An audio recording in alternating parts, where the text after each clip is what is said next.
The galaxy was not a safe place. It was filled with hunters, killers, and warriors from 1,000 different worlds. There were the Dravens, insect-like giants with armor that could shrug off plasma fire. The Vor, cold-blooded assassins who could vanish in plain sight. The Rathun, creatures born in the vacuum of space who could crush a ship's hull with their bare hands. And then there were the Raskai, mercenaries feared for their cruelty and greed. But despite all that danger, there was one species that everyone in the galaxy learned to fear: humans. When a job was too risky, when the odds were impossible, when even the bravest soldiers refused to go, that was when they called a human. And that's exactly what happened when Commander Tarek Vorn, a decorated Raskai war leader, made a mistake that would change everything. On the surface of Station Sarn 5, Tarek waited by the docking bay. His tail twitched nervously as ships came and went. 3 days ago, his younger brother, Kor, had been captured by rival smugglers, humans, during a raid gone wrong. The ransom message had arrived soon after. The smugglers wanted more credits than Tarek's entire crew could earn in 10 lifetimes. If he didn't pay within 2 days, they said they would make an example of Kor. Tarek had tried negotiating. He had even threatened them. But the humans didn't flinch. They sent proof instead, a short, brutal video. On the screen, his brother hung from chains in a cargo hold. Blood dripped from his jaw. One of the humans stood beside him, tall and calm, a look of cold boredom in his eyes. Then, without a word, he struck Kor across the face. The sound echoed through the speakers like thunder. 2 days, the man said, or he dies. Tarek had seen many things in war. Planets burned, armies destroyed. But that small, calm voice chilled him to the bone. He smashed the holo projector with his claws, but the damage was done. The image was burned into his mind. Now, on the docking platform, he waited for someone who might be able to help him. The air shimmered as a battered ship dropped out of hyperspace. Its hull was blackened, one of the engines looked replaced, and half its markings were gone. The ship was old, but it was human. The airlock hissed open, and a man stepped out. He wasn't large. Maybe 6 feet tall, lean, dressed in worn combat armor that looked patched together from a dozen battles. A rifle rested across his back, and a scar ran down the side of his face. His eyes were cold and blue, scanning everything like a predator studying its prey. "Commander Tarek Vorn?" the human said. His translator hummed softly. "I'm Jack Reeves. You called for a specialist?" Tarek didn't answer right away. He had expected something more impressive. Maybe a monster or a cyborg. Not this quiet, unassuming human. "Yes," Tarek said finally. "My brother is being held by smugglers in the Drelk sector. Humans. They want a fortune. I don't have that kind of money." Jack's expression didn't change. "Tell me everything," he said. They moved to a small office overlooking the docks. Tarek projected a hologram of the smuggler's base, a fortified asteroid hangout deep in the Drelk asteroid belt. "It's suicide," Tarek said. "Heavy shields, patrol ships, defense turrets. At least 200 men inside. You'd need an army to get in there." Jack studied the hologram for a long moment. His eyes narrowed. "How many hostages?" "Dozens, maybe," Tarek said. "But I only care about one." "My brother." Jack nodded slowly. "Show me the message again." Tarek hesitated. "You've already seen enough." "Show me," Jack repeated quietly. Tarek's claws clicked on the console as he replayed the video. The same calm human appeared on screen. "The same strike?" The same words. When the video ended, Tarek turned away. He didn't want to see his brother's face again. But when he looked back, Jack's expression had changed. The calm blue eyes were different now, colder, sharper. Beneath that calm, something was burning. "Where is this base?" Jack asked. His voice was low, almost a whisper. Tarek pointed to the coordinates. "But you can't go there alone. Even if you made it through the defenses, you'd never survive inside. It's suicide." Jack picked up his helmet. "I'll leave in 1 hour," he said. "Have a medical team ready. Your brother will be back within a day." "That's impossible," Tarek snapped. "Even travel time." Jack looked at him and the words died in Tarek's throat. "I've heard that before," Jack said. And every time, the job still got done. Tarek stared. Why? Why would you risk your life for someone you don't even know? Jack's lips curved into something that wasn't quite a smile. Because your enemies made a mistake, he said. They hurt someone who couldn't fight back. And that means they crossed the line. He started toward the door, then paused. You know, Commander, he said, humans aren't the strongest species out here. We're not the fastest or the smartest. Then why do so many fear you? Tarek asked quietly. Jack turned his head slightly, those cold blue eyes gleaming under the lights. Because we don't stop, he said. Because we don't quit. And because when you mistake us for easy prey, you don't live long enough to make that mistake twice. He walked away, leaving Tarek standing in silence, unsure whether he had just hired a savior or unleashed a monster. Jack Reeves sat in the cockpit of his ship, the Black Star, as it drifted through the silent darkness of space. The stars stretched endlessly ahead, cold and distant. He had made this trip 100 times before. One man heading straight into danger while the rest of the galaxy looked away. His fingers moved over the ship's controls, steady and sure. Every motion was deliberate, practiced. But his mind wasn't on the ship. It was on the video, the calm human mercenary striking that helpless prisoner. The sound of that slap echoed again and again in his head. Jack had seen cruelty before. He had fought pirates, slavers, even warlords who burned cities for profit. But there was something different about this. Something that hit deeper. Maybe because he remembered what it felt like to be powerless. Maybe because, long ago, someone had helped him when nobody else would. He opened a metal case beside his seat. Inside were 5 small black discs, each no bigger than a coin. He picked one up and turned it between his fingers. EMP charges, he murmured. Illegal in half the systems out here, but worth every credit. He had been saving them for a job that truly mattered. This one did. Next, he checked his weapons. His plasma rifle gleamed in the dim light, freshly cleaned and fully charged. He holstered 2 side pistols, loaded spare power cells into his belt, and strapped a short combat knife to his thigh. The knife wasn't fancy, just old steel, its edge worn from years of use, but it had never failed him. Finally, he took out a small injector. A clear tube filled with pale blue liquid. Combat stimulants. Dangerous stuff. It would make him faster, stronger, more alert. It would also burn through his nerves if he pushed it too long. But that was tomorrow's problem. Jack leaned back, closing his eyes for a moment. He thought of Earth, of the cold rain hitting the streets of New Detroit. He thought of the people there struggling, surviving, and he thought of what made humans different from all the others. It wasn't strength or technology. It was something deeper, something simple. We get angry, he thought, and we don't stop. The Black Star dropped out of hyperspace near the edge of the Drelk system. Ahead, the smuggler's asteroid fortress spun slowly in the void. It was enormous, a chunk of black rock carved into hangars, towers, and weapons arrays. Turrets glowed faintly red in the dark, scanning the space around them. Jack powered down his engines.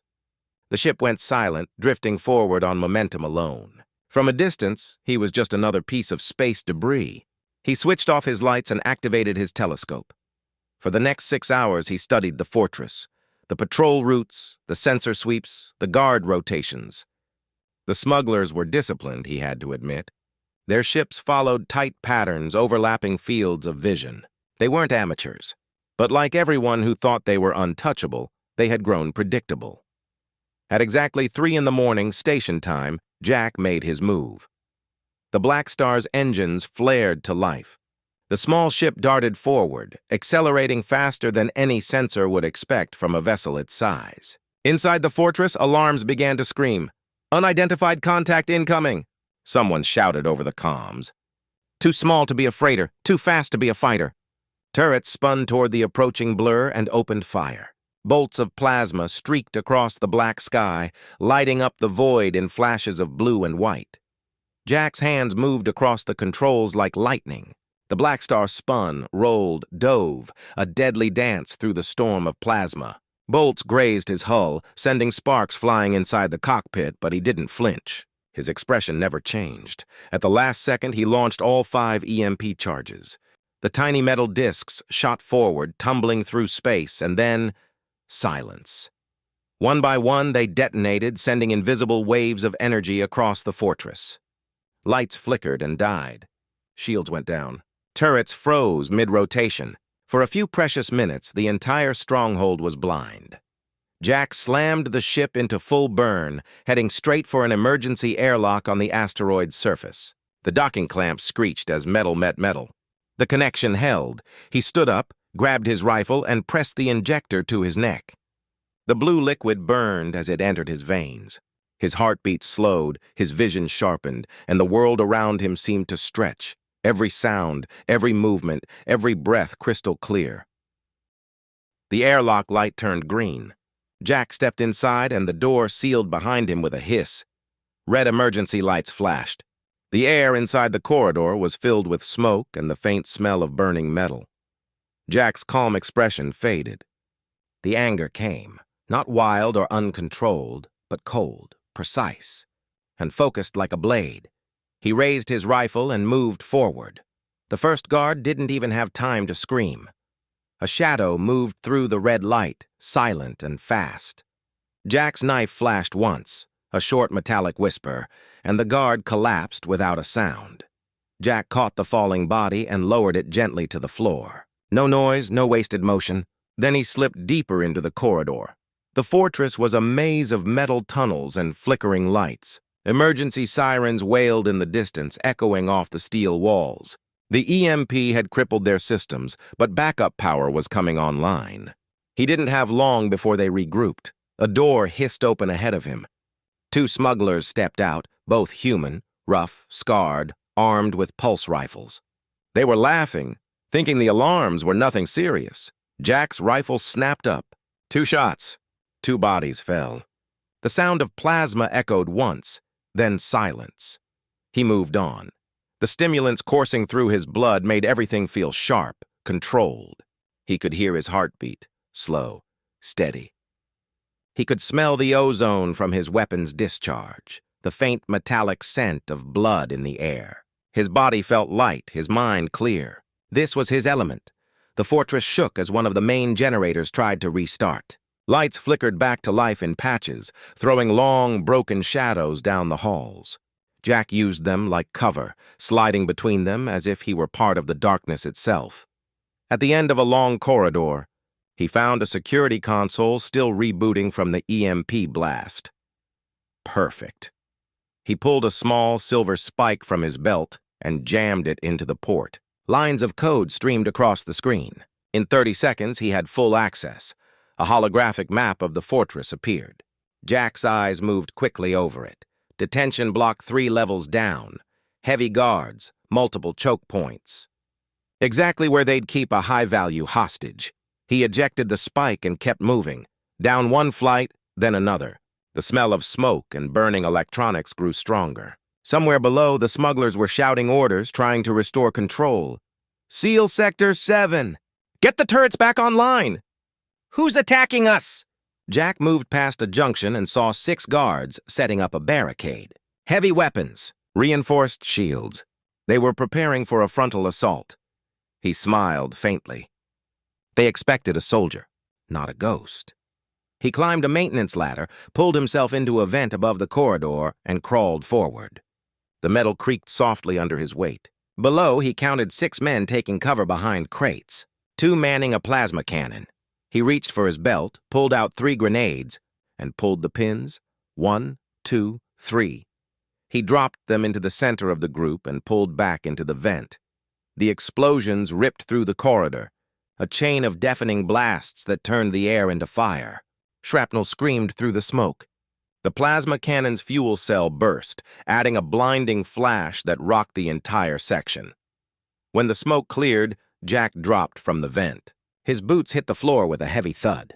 The corridor was full of fire and ash. What few enemies were still moving didn't last long. He walked forward, calm and silent, stepping over debris. His rifle hummed softly as he reloaded. "Target is inside Sector 7, a voice shouted through a comm unit nearby. "Repeat, intruder sighted?" Jack crushed the device under his boot. "Good," he muttered. "Let them know I'm coming." He moved deeper into the base, each step methodical and sure. More guards came. First 2, then 5, then 10. He killed them all! Plasma bolts lit up the corridors in flashes of blue. Bodies fell one after another. Jack moved like a machine. Duck, roll, aim, fire. No hesitation. No mercy. The stimulants kept him sharp. His breathing never changed. His pulse stayed steady. He wasn't fighting out of rage. He was working, efficiently, coldly, like a craftsman perfecting his art. In the control room high above, the smuggler leader, Rogan, watched the security feeds in disbelief. Every screen showed the same thing, a lone figure moving through the fortress, leaving nothing but bodies behind. How many? Rogan barked. 30, someone answered. No, 40. We've lost the whole south wing! Rogan slammed his claws against the console. It's one man! He roared. One human! How is this possible? No one answered. Rogan stared at the screen showing the detention level. Fine, he hissed. He wants the prisoner? He can have him, if he can get through 100 men to do it. Set up a kill zone. Heavy weapons, overlapping fields. I want that corridor turned into his grave. He turned away, but there was a flicker of fear in his eyes, the kind of fear that came from realizing the stories were true. Jack kept moving, guided by the map he'd stolen. Every corner, every turn burned into his mind. The fortress was a labyrinth of steel, smoke, and death. He didn't slow down once. Finally, he reached the lower decks, the detention level. Thick, reinforced doors lined the corridor ahead. Beyond them were the prisoners, and somewhere among them, Tarek's brother. Jack checked his weapon, then the time. The fortress was starting to recover. He didn't have long.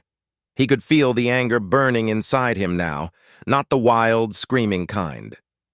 The cold, focused kind. The kind that makes men unstoppable. He stepped forward, and the hunt continued.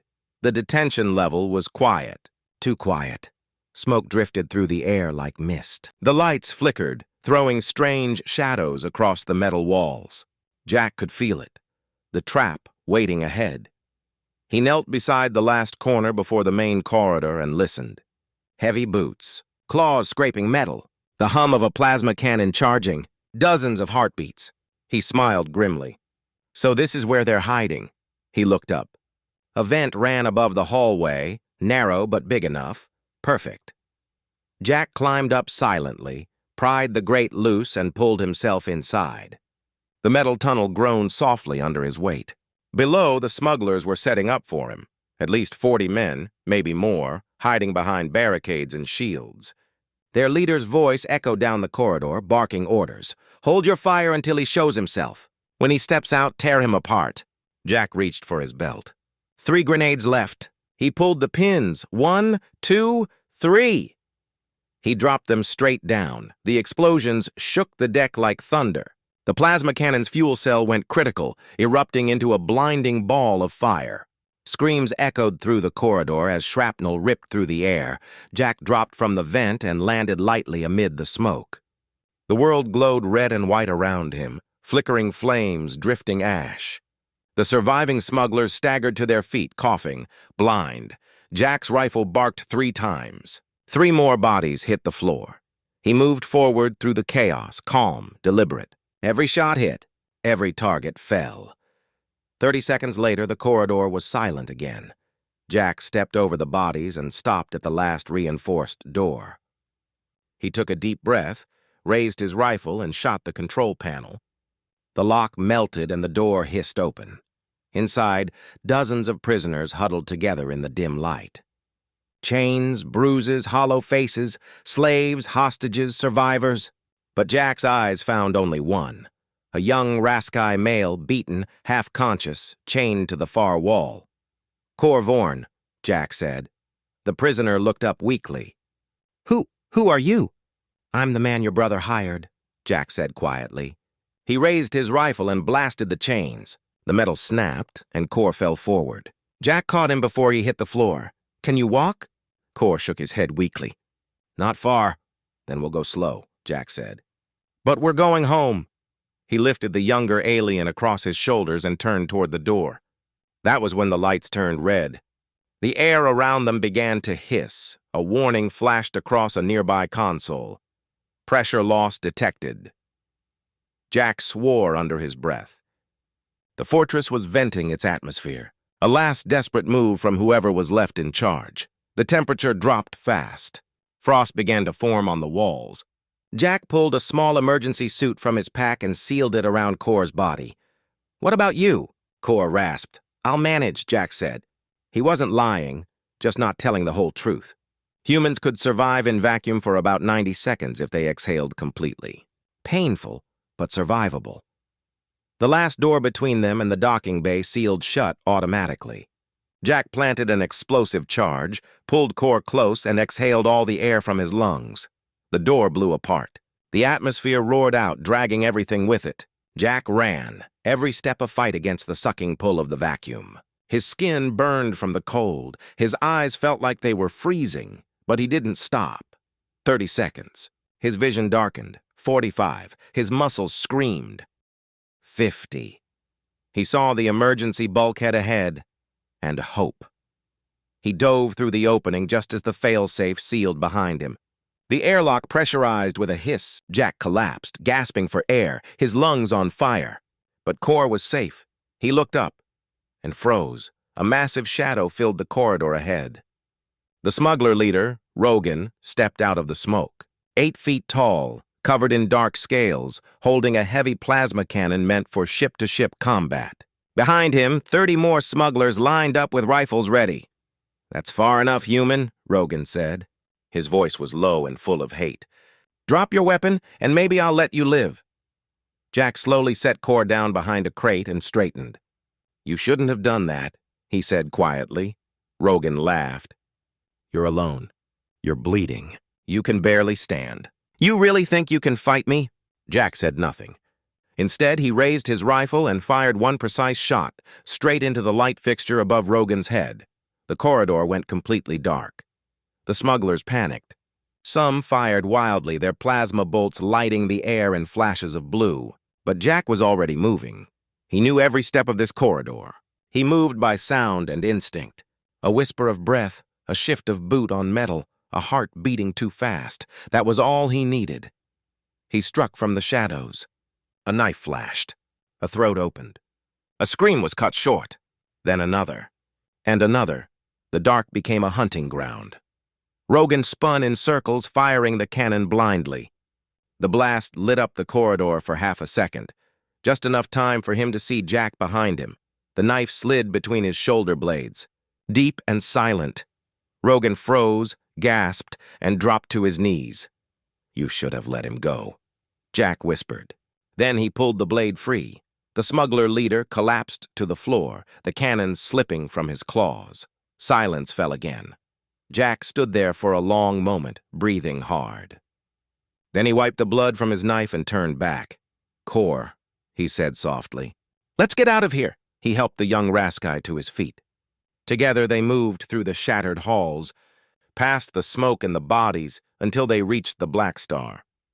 Jack sealed the hatch, powered up the engines, and pulled away from the dying fortress. Behind them, the asteroid spun slowly in space, burning from within, a tomb for those who had thought humans were easy prey. The Black Star drifted through hyperspace, the stars stretching into blue and white tunnels outside the cockpit. The ship's systems were running on backup power, warning lights blinking across the control panel. Jack didn't care. They were alive. That was enough. Core lay on a medical cot behind him, wrapped in thermal blankets. The emergency suit hissed softly, feeding him oxygen and heat. His breathing was steady now, his color returning. Jack sat in the pilot's chair, staring straight ahead. His reflection stared back at him from the dark glass, pale, bruised, eyes hollow with exhaustion.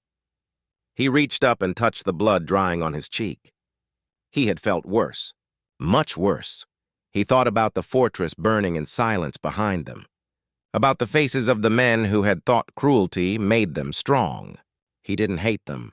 Not really. Hate was too simple. He just understood them. And he understood what had to be done. The Black Star dropped out of hyperspace over the Raskai homeworld, a giant planet covered in swirling green storms and dark oceans. A message came through instantly. Commander Tarek Vorn to Blackstar. Do you copy? Jack smiled faintly and hit the comm. Copy, Commander. I've got something of yours. The docking clamps extended. When the airlock opened, a rush of warm air flooded the cabin. Tarek was waiting there, surrounded by medical staff. When Kor stepped out, limping but alive, Tarek froze. Then he ran forward and caught his brother in a crushing embrace. You're safe, he said, his voice breaking. You're really safe. Kor tried to speak, but only managed a small, tired laugh. You owe that to him, he said, nodding toward Jack. Tarek turned to face the human. All four of his eyes were shining. You did it, he said quietly. You actually did it. Jack shrugged, his movements slow and stiff. Just another job. The payment will be transferred immediately, Tarek said. And more. A bonus for what you've done. Jack shook his head. Use it to rescue the others. There were dozens of prisoners left in the fortress. They'll need help, Tarek nodded. It will be done. The medical team carried Kor away. Tarek stayed behind for a moment, studying the human. You could have left him, he said. You could have taken the money and walked away. Jack looked past him toward the stars. Maybe, he said softly. But then I wouldn't be human. He turned and walked back into his ship. The Black Star's engines fired, lifting it slowly off the platform. Within moments, the ship was gone, vanishing into the black sky. 3 days later, Jack sat alone in a dim cantina on a neutral trade station. The air smelled of oil and smoke. Laughter and music echoed around him, but he barely heard it. His body was still recovering. The bruises had faded to yellow. The burns on his skin had started to heal. He had enough credits now to rest, maybe even go back to Earth for a while. But he knew he wouldn't. There was always another job. Another cry for help that nobody else would answer. A small alien approached his table. Blue skin, nervous eyes, voice shaking slightly. Excuse me, he said. Are you Jack Reeves? Jack didn't look up right away. Depends who's asking. My name is Lauren, the alien said quickly. I represent the Merchant Guild of the Outer Rim. Pirates have been attacking our convoys. People are dying. The authorities won't help. We heard about what you did in Drelk. Jack took a slow sip of his drink. You want me to stop them? Yes, Lauren said. We'll pay whatever you ask. Jack finally looked up. The alien's datapad was already in his hands, showing images of burned ships and terrified families. Children, civilians, helpless people caught between greed and cruelty. Something changed in Jack's eyes. The cold blue light returned, calm, focused, but burning deep beneath the surface. Tell me everything, he said. Lauren blinked. You'll take the job? Jack set his glass down. When people hurt the innocent, they think it makes them strong, he said quietly. But they always forget one thing. What's that? Lauren asked. Jack's lips curved into a hard, tired smile. Someone always gets angry. He stood up, pulled on his jacket, and headed toward the docking bay. Behind him, the alien stared, unsure whether he had just hired a man or summoned a storm. Out there in the black, engines ignited. The Black Star roared to life and vanished into hyperspace once again, because that was what humans did. They saw injustice, they got angry, and they did something about it, no matter the cost. And somewhere, another predator was about to learn that the most dangerous prey in the galaxy was human.